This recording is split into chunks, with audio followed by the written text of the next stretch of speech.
नमस्कार, आदाब, सत श्री अकाल। मैं सुप्रिया आप सबका स्वागत करती हूँ डेली करंट अफेयर्स की क्लास में। दोस्तों, जैसा कि आज 3 नवंबर है, तो आज की क्लास में हम 3 नवंबर से रिलेटेड जितने भी न्यूज हैं, जितने भी इवेंट्स हैं जो हमारे एग्जाम के लिए इंपॉर्टेंट है, हम उन्हें के करके यहाँ पे डिस्कस करेंगे। और साथ ही क्वेश्चंस के दौरान कुछ अन्य भी इंपॉर्टेंट पॉइंट्स होंगे जहां से हमें लगता है कि वहां से क्वेश्चंस आ सकते हैं आपके एग्जाम में। हम उन बिंदुओं पर भी चर्चा करेंगे। तो चलिए जल्दी से आप सभी लोग सेशन से जुड़ जाइए और ज्यादा से ज्यादा लोगों को सेशन शेयर करिए। जैसा कि मैं बार बार कहती हूँ, जितने ज्यादा से लोग जुड़ेंगे इस सेशन से उन्हें उतना ही लाभ होगा।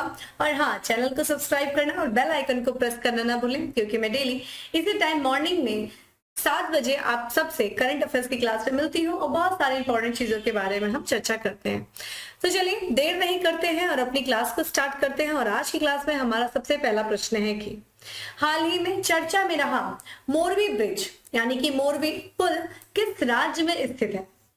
गुजरात, हरियाणा, उत्तर प्रदेश या फिर पंजाब? काफी ये चर्चा में रहा है मोरबी ब्रिज, जो कि दुर्घटना के कारण इस मोरबी ब्रिज के टूटने की वजह से काफी लोगों की जाने गई हैं। तो देखिए यहाँ पे जो करेक्ट आंसर है वो है ए, गुजरात राज्य में स्थित है। आइए इसके बारे में देख लेते हैं क्यों ये जो ब्रिज है, जो ये पुल है, इतना चर्चा में है। तो गुजरात में एक शहर है जिसका नाम है मोरबी। ठीक है, मोरबी शहर में एक नदी है जिसका नाम है मच्छू नदी। उस मच्छू नदी पे ही दोस्तों ये मोरबी ब्रिज जो है, ये पुल स्थित है। आप तस्वीर देख सकते हैं।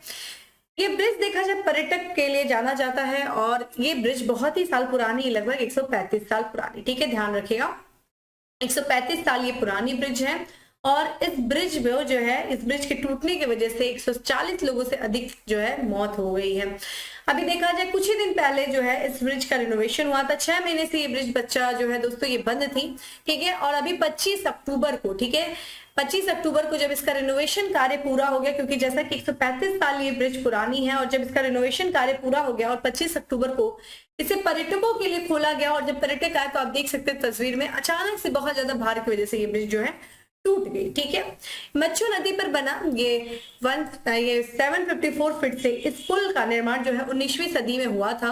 ब्रिटिश शासन के दौरान किया गया था दोस्तों। और ध्यान रखिएगा इस ब्रिज का उद्घाटन 20 फरवरी, ठीक है ध्यान रखिएगा कब, 20 फरवरी में 1869, ठीक है कब किया गया था दोस्तों, माफ करिएगा 1879 में किया गया था। और वहां पे देखा जाए जो मुंबई के गवर्नर थे, ठीक है ध्यान रखिएगा रिचर्ड, ठीक है रिचर्ड टेम्पल के द्वारा किया गया था। ठीक है, ध्यान रखिएगा, यहाँ पे नाम लिख देते हैं रिचर्ड टेम्पल। ठीक है, रिचर्ड टेम्पल के द्वारा 20 फरवरी 1879 में इस पुल का उद्घाटन किया गया था। और वो मुंबई के गवर्नर थे। ध्यान रखिएगा पहले जो है गुजरात मुंबई प्रांत में ही आया करता था।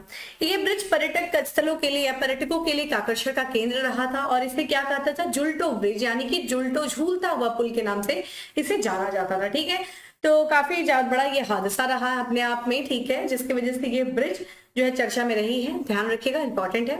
आते हैं अपने अगले प्रश्न पे। और आज का हमारा नेक्स्ट प्रश्न है कि हाल ही में किस देश ने अपनी नई राष्ट्रीय सुरक्षा रणनीति जारी की है? तो यहाँ पे नेशनल सिक्योरिटी जो पॉलिसी है जारी करने वाला कौन सा भी देश है अपना? रूस, अमेरिका, यूक्रेन या फिर फ्रांस? तो यहाँ पे जो करेक्ट आंसर है दोस्तों वो है बी, अमेरिका जो है, अमेरिका ने भी हाल ही में अपनी नई राष्ट्रीय सुरक्षा रणनीति जारी की है। आइए इसके बारे में बात कर लेते हैं। तो संयुक्त राज्य अमेरिका ने अपनी बहुप्रतीक्षित राष्ट्रीय सुरक्षा रणनीति शुरू की है। ठीक है, यहाँ पे देखिए एक वहां पे अमेरिका में, संयुक्त राज्य अमेरिका में एक अधिनियम है जिसका नाम है Goldwater Nichols Department of Defense Reorganization Act 1986। इस अधिनियम के द्वारा वहां पे जो राष्ट्रपति होते हैं उनको ये अनिवार्य करना होता है या अनिवार्य हो जाता है उनके लिए कि वो अपनी जो है देश के प्रति जो कुछ भी उनकी रणनीति है सुरक्षा को लेकर के, वो रणनीति, वो दृष्टिकोण विधायिका के समक्ष रखें, जिससे कि विधायिका को ये पता चले कि हाँ जो वर्तमान के राष्ट्रपति हैं वो देश की सुरक्षा को लेकर के क्या क्या उनकी रणनीति है, कौन कौन से वो कदम बनाएंगे, ये सारी चीजें उस विधायिका को पता चल सके। किस एक्ट के तहत? Goldwater Nichols Department of Defense Reorganization है 1896। ठीक है, इसमें जो है इस व्यापक दस्तावेज में देखा जाए तो नेशनल सिक्योरिटी स्ट्रेटेजी इस बारे में निश्चितता को दर्शाता है कि आज की सरकार राष्ट्रीय सुरक्षा एजेंडे को कैसे देखती है, किस तरीके की वो रणनीति बनाती है, किस तरीके का उसका पूरा प्लान होगा राष्ट्रीय सुरक्षा को लेकर के। ये दस्तावेज, ये जो रणनीति है, ये सारी चीजें जो है ये बताता है। और हर वहां पे जितने भी जो राष्ट्रपति आते हैं उनके लिए अनिवार्य होता है कि वो अपनी नेशनल सिक्योरिटी स्ट्रेटेजी को पेश करें विधायिका के समकक्ष। ठीक है, चलिए अब आते हैं हम अपने अगले प्रश्न पे। और आज का हमारा नेक्स्ट प्रश्न है कि निम्नलिखित में से कौन सी राज्य सरकार राज्य में समान नागरिक संहिता के कार्यान्वयन के लिए समिति बनाएगी। ठीक है, तो देखिए जो समान नागरिक संहिता को लागू करने की चर्चा देश में लगातार चल रही है। अभी हाल फिलहाल में कोई राज्य सरकार है जो कि एक समिति बनाने जा रही है किसके क्रियान्वयन के लिए, समान नागरिक संहिता के क्रियान्वयन के लिए, कि किस तरीके से राज्य में समान नागरिक संहिता लागू किया जाए। ये समिति इस बारे में सुझाव देगी। ऑप्शंस क्या है, महाराष्ट्र, उत्तर प्रदेश, गुजरात या फिर गोवा। दोस्तों इसका करेक्ट आंसर देखिए क्या है, गुजरात। देखिए गुजरात लगातार अपने आप में इंपॉर्टेंट रहा है। हम लगातार गुजरात के बारे में पढ़ रहे हैं, चाहे हम कल के भी करंट अफेयर्स में लगातार गुजरात के बारे में पढ़े, अभी भी हम लोगों ने गुजरात के बारे में पढ़ा। दूसरा क्वेश्चन है गुजरात से रिलेटेड, तो गुजरात के बारे में थोड़ा सा आप लोग अच्छे से देख लीजिएगा। ठीक है, चलिए आते हैं, बात करते हैं समान नागरिक संहिता के बारे में। सबसे पहले तो हम लोगों ने यही देखा कि जो गुजरात की सरकार है वो अपने राज्य में जो है समान नागरिक संहिता को लागू करने पे विचार कर रही है। उसके क्रियान्वयन करने के लिए या फिर क्रियान्वित करने के लिए एक समिति का गठन किया है या समिति को गठित करेगी।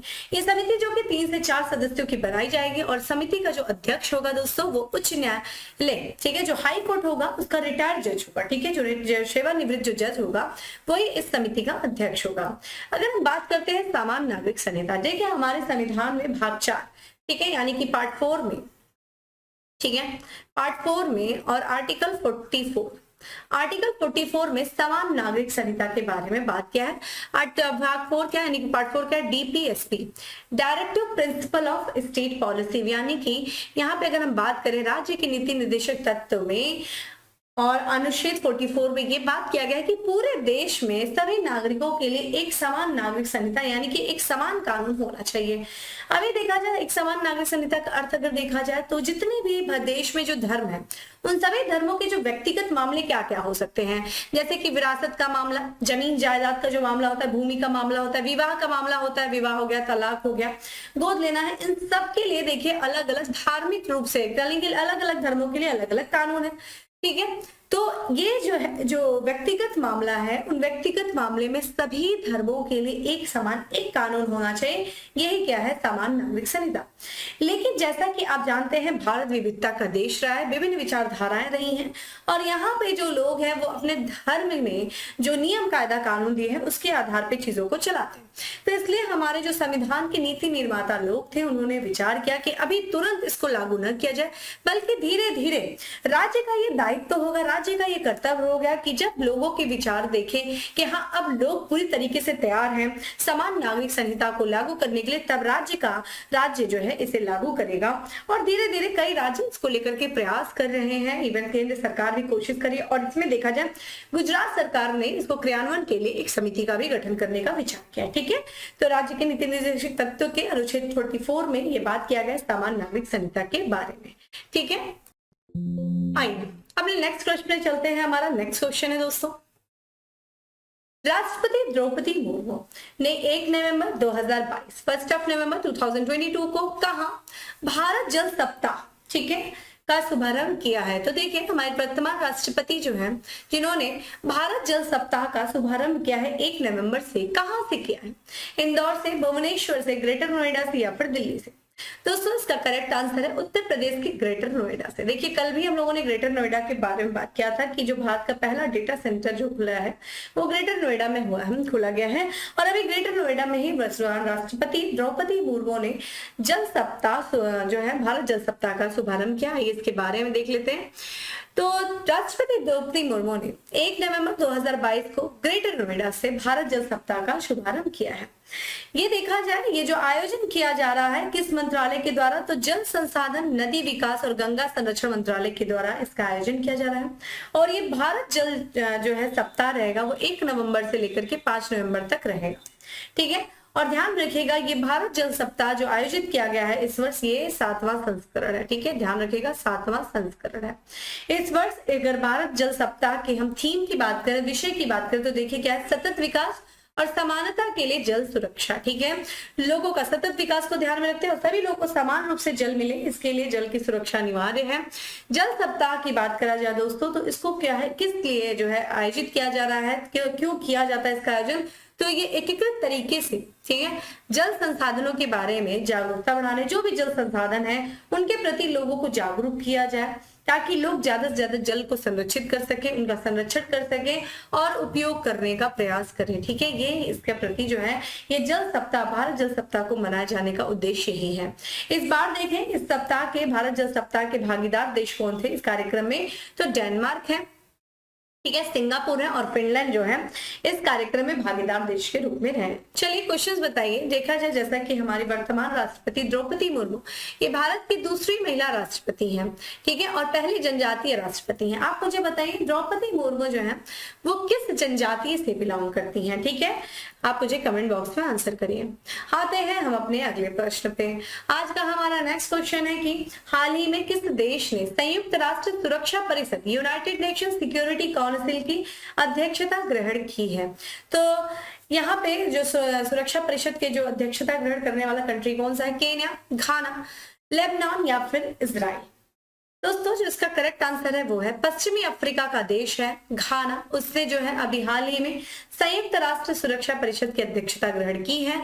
आइए इसके बारे में देख लेते हैं। तो ये अभी कल यानी कि 2 नवंबर 2022 को घाना ने, ठीक है, संयुक्त राष्ट्र सुरक्षा परिषद यूनाइटेड नेशन सिक्योरिटी काउंसिल की अध्यक्षता ग्रहण की है।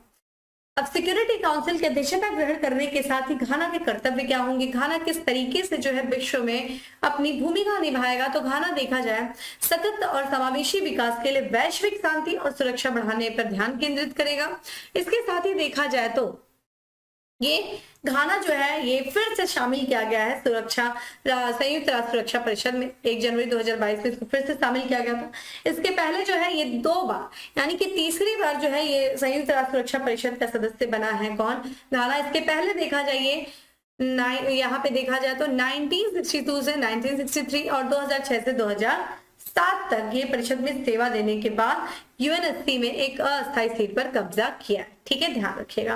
अगर हम बात करते हैं यूनाइटेड नेशन सिक्योरिटी काउंसिल की यानी कि राष्ट्रीय संयुक्त राष्ट्र सुरक्षा परिषद की, तो देखिए इसकी स्थापना कब किया गया था, 24 अक्टूबर 1945 को। इसीलिए संयुक्त राष्ट्र दिवस हम मनाते हैं 24 अक्टूबर को, क्योंकि संयुक्त राष्ट्र यानी कि यूनाइटेड नेशन का जो फॉर्मेशन हुआ था वो 24 अक्टूबर 1945 को हुआ था। ठीक है, 24 अक्टूबर को यूनाइटेड नेशन डे के रूप में सेलिब्रेट करते हैं।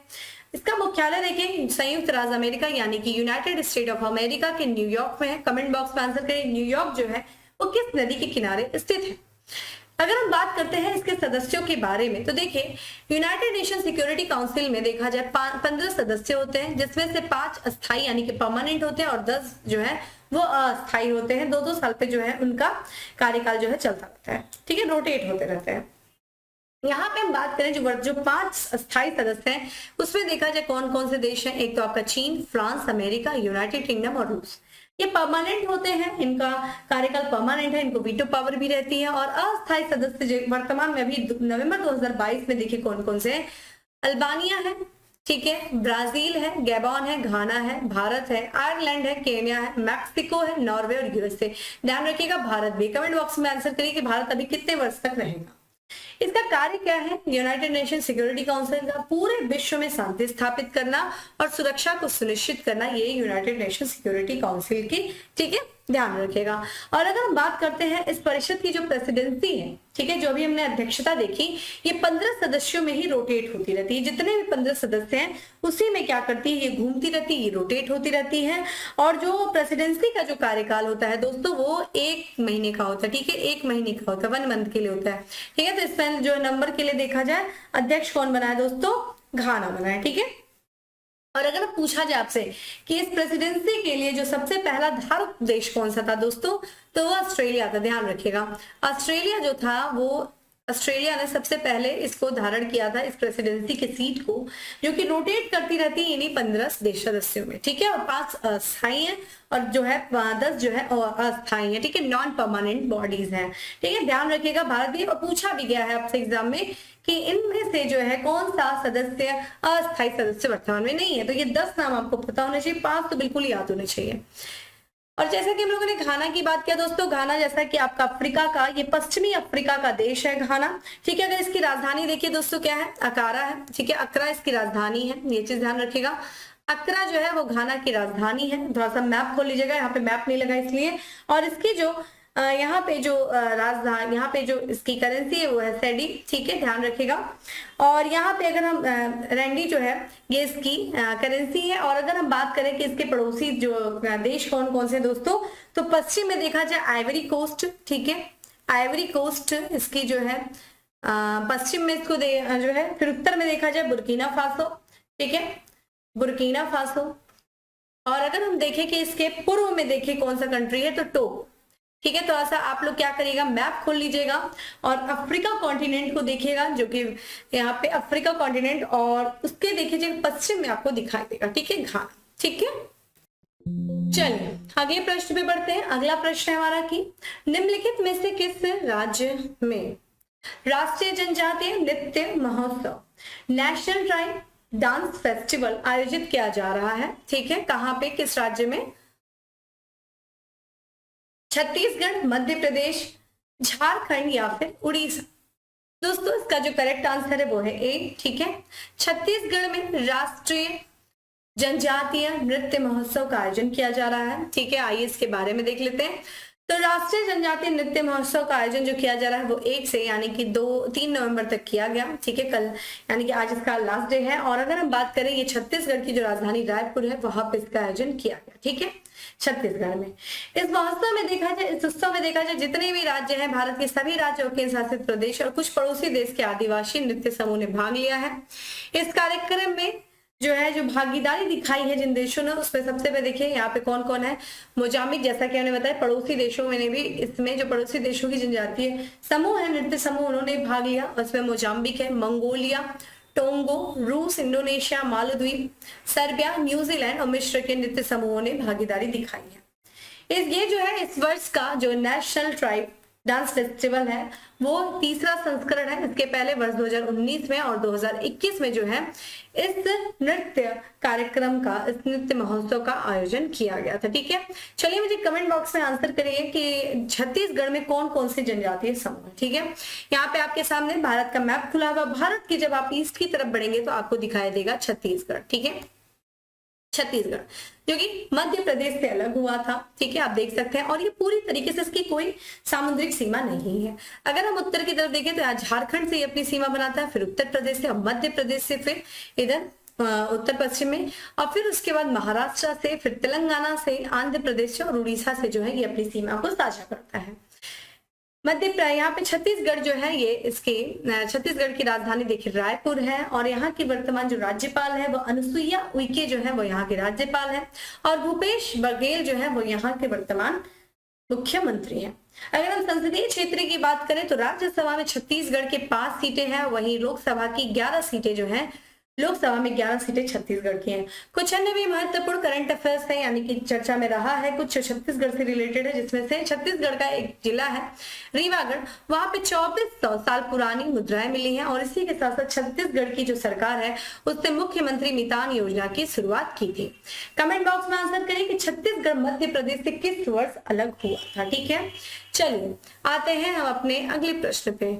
अगला प्रश्न है हमारा कि किस शहर में हैलोवीन उत्सव के दौरान 150 से अधिक लोग मारे गए। देखिए आजकल हमें ये दुर्घटनाएं बहुत ज्यादा देखने को मिल रही हैं।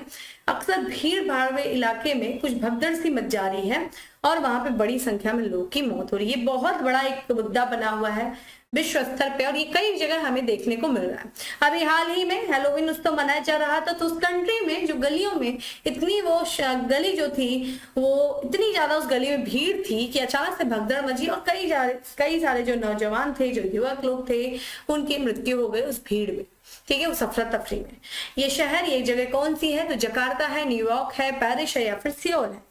दोस्तों इसका जो करेक्ट आंसर है वो है दक्षिण कोरिया की राजधानी सियोल में हैलोवीन उत्सव के दौरान भगदड़ मची और उस भगदड़ में जो है 150 से अधिक लोगों की मृत्यु हो गई। ये भी एक दर्दनाक रहा है, ये भी एक दुख की बात है। और यहाँ पे दक्षिण कोरिया की जो राजधानी सियोल, वहां पे 29 अक्टूबर को हैलोवीन जो है फेस्टिवल मनाया जा रहा था और उसी दौरान जो है 150 से अधिक लोगों की मौत हो गई, जो देश के लिए काफी ज्यादा भीषण आपदा में से एक है। यहाँ पे जो सियोल में लोग जश्न मना रहे थे और एक संकरी गली में फंस गए। ठीक है, गली थी पतली सी, उसमें काफी लोग फंस गए और फंसने के दौरान जो है भगदड़ मच गई और भीड़ ने कई लोगों को कुचल दिया। 150 से अधिक लोगों की मृत्यु हो गई। ठीक है, हैलोवीन की दोस्तों बात करें तो ये एक तरीका का उत्सव है। ठीक है, और कई देशों में जो है इसे 31 अक्टूबर को ऑल हेलोज डे के पश्चिम ईसाई देवता के पूर्व संध्या पर मनाया जाता है। ऐसा माना जाता है कि एक ऐसा समय होता है जब भूतों के जो है धरती पर आ जाते हैं। एक तरीके से कहा जाता है भूत जो है धरती पर आ जाता है और जो जीवित लोग होते हैं यानी कि मानव और भूतों का जो बीच में एक सीमा होती है वो पूरी सीमा समाप्त हो जाती है और भूत और मानव ऐसा कहा जाता है कि जश्न मनाते हैं।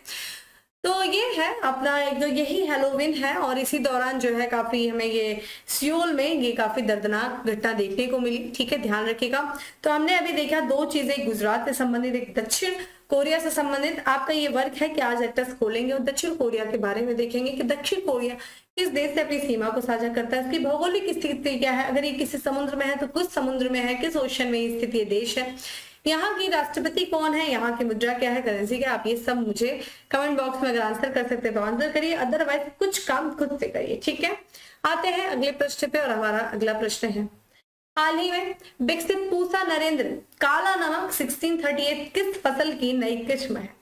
काला नमक 1638, ठीक है, पूसा नरेश, ये फसल की एक नई किस्म है जिसको विकसित किया गया है और ये किससे संबंधित है? गेहूं से, चावल से, काला नमक से या फिर सरसों से। नाम से ही पता चल जा रहा है काला नमक। ठीक है, काला नमक एक चावल है और ये पूसा नरेंद्र काला नमक 1638 काला नमक से संबंधित है। इसके बारे में देख लेते, देखिए आप तस्वीर में देख लेते, ये राइस है। ठीक है, काले रंग की है, काला नमक इसको कहते हैं, माफ करिएगा। तो यहाँ पे देखा जाए हाल ही में भारतीय राष्ट्रीय कृषि अनुसंधान संस्था, ठीक है, इसने देखा जाए उत्तर प्रदेश के काला नमक चावल की दो नई बौनी प्रजातियां थी, दो किस्म थे, जिसमें से पूसा नरेश काला नमक 1638 और पूसा नरेंद्र काला नमक 1652 के सफलतापूर्वक उसने प्रशिक्षण किया। और ये देखा जाए ये जो काला नमक की जो नई प्रजाति है, जो बौनी प्रजाति जो किस्म है, ये दुगनी उपज देती है। ठीक है, दुगनी उपज। काला नमक को माना जाता है दोस्तों कि जब भगवान बुद्ध श्रावस्ती गए थे तो श्रावस्ती के दौरान ही उन्होंने वहां के लोगों को एक उपहार स्वरूप ये दिया था, तो ये भगवान का उपहार मानते हैं, वहां के लोग भगवान बुद्ध का उपहार मानते हैं। जब वो ज्ञान प्राप्ति के बाद इस क्षेत्र का दौरा किए थे, उसी के बाद से जो है वहां पे ये काला नमक प्रजाति का उत्पादन किया जाता है।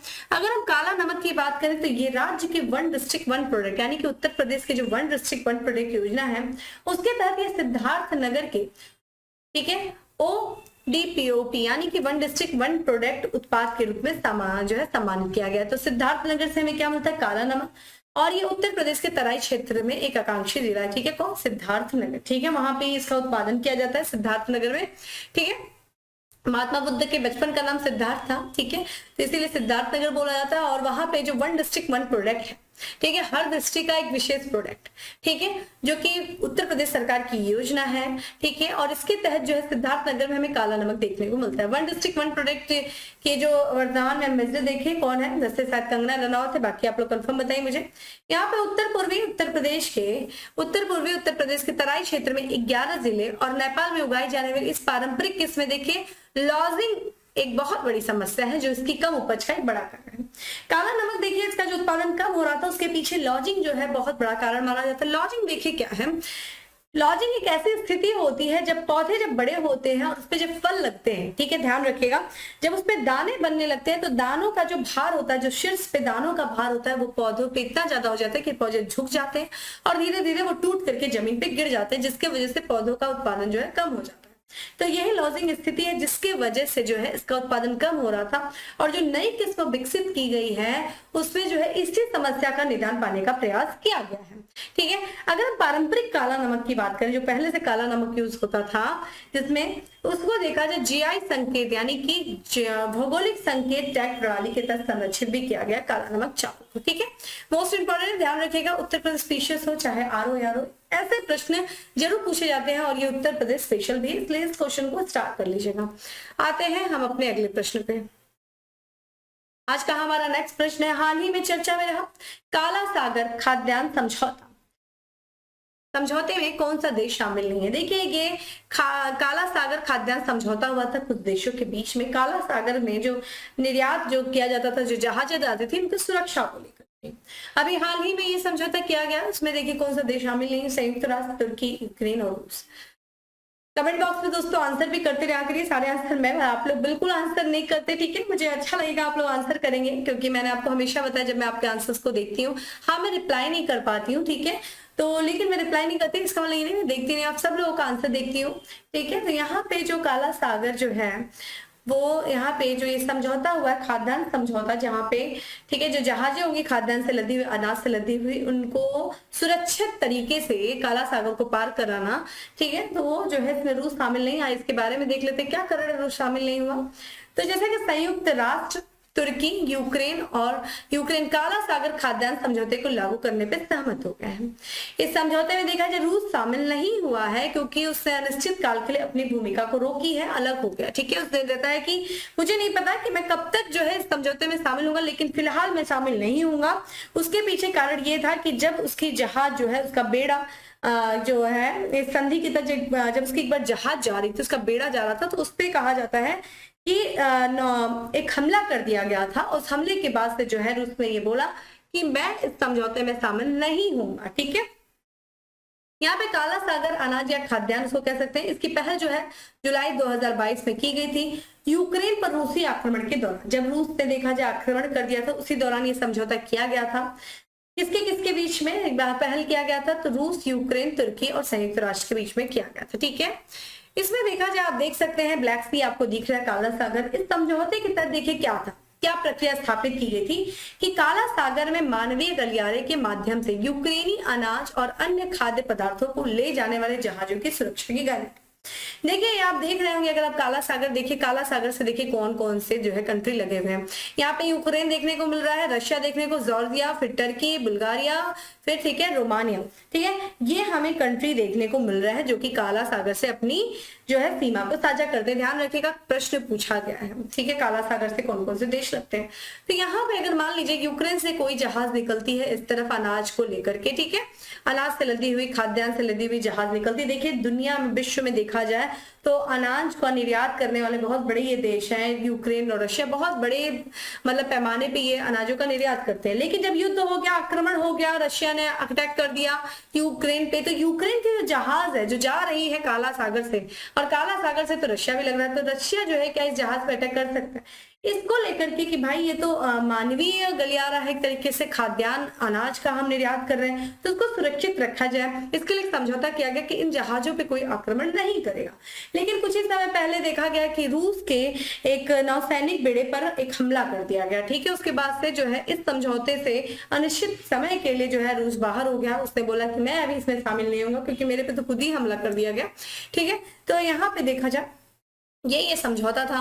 तो रूस और यूक्रेन खाद्यान्न के बहुत बड़े निर्यातक देश हैं, और दोनों देश जो है दुनिया की कुल खपत का करीब 35% खाद्यान्न का निर्यात करते हैं, ठीक है, ध्यान रखिएगा, बहुत बड़े निर्यातक देश रहे हैं। तो इन्हीं के जो जहाजें हैं, जो बेड़े हैं, उनको सुरक्षा देने के लिए ये जो है काला सागर खाद्यान्न समझौता, ध्यान रखिएगा। यूक्रेन, टर्की भी शामिल है, ठीक है, टर्की की बहुत बड़ी सीमा जो है काला सागर से लग रही है, ध्यान रखिएगा, इसलिए बहुत इंपॉर्टेंट है। और बाकी देखा जाए तो रशिया शामिल नहीं हुआ, संयुक्त राष्ट्र, ठीक है, काफी इंपॉर्टेंट क्वेश्चन है। आते हैं हम अपने अगले प्रश्न पे, और ये आज का हमारा अंतिम प्रश्न है। हाल ही में किस देश ने अंतरिक्ष स्टेशन के लिए मैंटियन मॉड्यूल, ठीक है, मॉड्यूल लॉन्च किया है? चीन ने, जापान ने, दक्षिण कोरिया ने, या फिर उत्तर कोरिया ने? करेक्ट आंसर इज ए, ठीक है, चीन ने किया है। आइए इसके बारे में थोड़ा सा व्याख्या देख लेते हैं, ठीक है। तो चीन ने अभी 31 अक्टूबर को अपने त्योंगयोंग अंतरिक्ष स्टेशन, ठीक है, त्योंगयोंग अंतरिक्ष स्टेशन किसका है? स्पेस स्टेशन ये चीन का है, वहां से उसने अंतिम मॉड्यूल को सफलतापूर्वक लॉन्च किया है। और ये देखिए 3 मॉड्यूल थे, और ये जो लॉन्च किया है ये तीसरा मॉड्यूल था और अंतिम मॉड्यूल था, ध्यान रखिएगा। मैंटियन नाम का मॉड्यूल जो है चीन के ट्रॉपिकल द्वीप हैनान पर वेंगचोंग लॉन्च सेंटर से लॉन्ग मार्च 5B रॉकेट से लॉन्च किया गया। किस रॉकेट से लॉन्च किया गया? लॉन्ग मार्च 5B रॉकेट से लॉन्च किया गया। अगर हम बात करते हैं तीनों मॉड्यूल की, 3 मॉड्यूल कौन से थे, तो इसमें से देखिए 3 मॉड्यूल है जिनका नाम देखिए क्या है, तियानहेन मॉड्यूल, ठीक है, वेंटियन एक्सपेरिमेंट मॉड्यूल और मैंटियन एक्सपेरिमेंट मॉड्यूल। ठीक है, ध्यान रखिएगा, यहाँ पे वेंटियन है और यहाँ पे मैंटियन है। कोर मॉड्यूल तिहानन को चीन से अगर हम बात करते, पहला जो है तिहानन मॉड्यूल, उसको सबसे पहले अप्रैल 2021 में लॉन्च किया गया था। वहीं पे बात की वेंटियन एक्सपेरिमेंट मॉड्यूल को जुलाई 2022 में जो है लॉन्च किया था, और अंतिम मॉड्यूल को अभी आपने देखा 31 अक्टूबर को लॉन्च किया है 2022 को। ठीक है, तो तीनों मॉड्यूल को लॉन्च किया किसने? चीन ने किया। तो दोस्तों इस तरीके से था आज का हमारा 10 MCQ। अब हम आते हैं फैक्ट्स ऑफ द डे पे, जिसमें सबसे पहला फैक्ट्स ऑफ द डे है कि ताइवान के लू चिंग याओ और यांग पो हॉन को हराकर फ्रेंच ओपन पुरुष डबल का खिताब किसने जीता है? तो ये अपने आप में इंपॉर्टेंट है, क्योंकि भारत के जो सात्विक है और चिराग ने इन्हें जीता है। ठीक है, नेक्स्ट है रक्षा मंत्रालय के सचिव नियुक्त किए गए हैं, जिनका नाम है गिरधर अरमाने। ठीक है, गिरधर अरमाने जो है रक्षा मंत्रालय के नए सचिव नियुक्त किए। इन्होंने किसका स्थान लिया है? तो डॉक्टर अजय कुमार का इन्होंने स्थान लिया है। केंद्रीय कोयला मंत्रालय है, वो कोयला मंत्रालय में जो कोयला सचिव के पद पर नियुक्त किया गया किसे? अमृतलाल मीणा को। ठीक है, अमृतलाल मीणा कोयला सचिव नियुक्त किए गए हैं कोयला केंद्रीय कोयला मंत्रालय में। वही बात करें कि देश में स्टील मैन के नाम से मशहूर थे। ठीक है, ये व्यक्ति जिनका अभी हाल में 85 वर्ष की आयु में निधन हो गया, जिनका नाम है जमशेद जे ईरानी। जमशेद जी ईरानी देश में स्टील मैन, ठीक है, स्टील मैन थे ये। ठीक है, लास्ट और अंतिम हमारा फैक्ट ऑफ द डे कि सैमसंग इलेक्ट्रॉनिक कंपनी ने आधिकारिक तौर पर अपना कार्यकारी अध्यक्ष नियुक्त किया किसे? ली जॉयोंग। ठीक है, ली जॉयोंग जो है ये सैमसंग इलेक्ट्रॉनिक कंपनी के कार्यकारी अध्यक्ष नियुक्त हुए हैं। ठीक है दोस्तों, तो इस तरीके से था आज का हमारा current affairs, daily current affairs की पीडीएफ आपको डिकोड एग्जाम के टेलीग्राम ग्रुप में अवेलेबल है। डिकोड एग्जाम के टेलीग्राम ग्रुप को ज्वाइन करिए, वहां आपको पीडीएफ मिल जाएगी। ठीक है, पीडीएफ को डाउनलोड करिए, कुछ अपने भी इंपॉर्टेंट जो है शॉर्ट नोट्स बनाइए, क्योंकि देखिए धीरे धीरे हर एग्जाम में करंट अफेयर्स की भूमिका बढ़ती जा रही है। जो मैपिंग मैं करा रही हूँ, मैपिंग जरूर करिए। ठीक है, आज आप लोग घाना का मैप देख लीजिएगा, बाकी मैंने मैप कराया है। ठीक है, एक हम लोगों ने नेशनल मैप जिसमें हम लोगों ने छत्तीसगढ़ देखा, इंटरनेशनल मैप ने हम लोगों ने ब्लैक सी को यानी कि काला सागर को देखा। तो इस तरीके से आज काफी इंपॉर्टेंट चीजें हम लोगों ने डिस्कस किया। चले फिर मिलेंगे अपने नेक्स्ट सेशन में, तब तक के लिए bye, have a good day, stay safe and stay happy.